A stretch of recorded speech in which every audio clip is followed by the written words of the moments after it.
Back in 2002, a small studio called Vivendi Universal Interactive Publishing published a little game called The Fellowship of the Ring. Sticking closer to the story penned in J.R.R. Tolkien's classic works, instead of following the footsteps of the recently released Peter Jackson epic, Fellowship sold relatively well and was a good game, I guess. Not long after, the same development team started work on the never-released Treason of Isengard.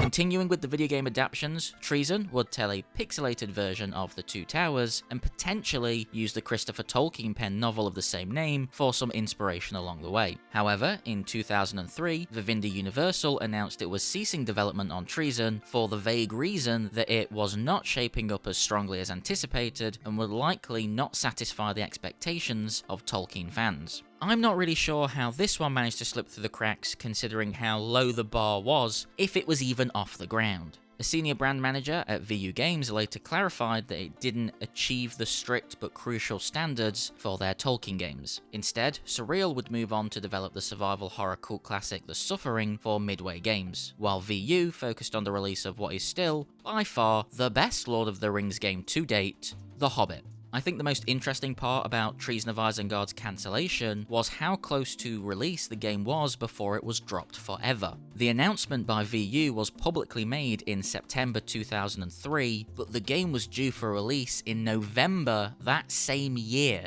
Imagine a project with a huge IP attached getting cancelled months before release today. I don't think shareholders' hearts would be able to take it.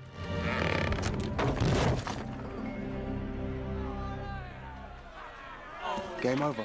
VU Games' commitment to ensuring quality, regardless of how much time and money had already been spent, is the closest indicator we have to suggesting Treason of Isengard was actually shaping up to be kinda shit. We only have some screenshots and a low-res trailer to work off, but from what's there, it's quite clear that Treason was going to be more of the same styled gameplay as the Fellowship game offered. So a part of me feels the decision to drop Treason from the slate might have been justified. Probably less of a Return of the King situation, and more of a Gollum embarrassment. If there is one thing we should truly commend about this whole development though, it's that VU Games managed to cancel a project without laying off a single staff member, because this was back when video game publishers still had a small shred of human fucking decency left.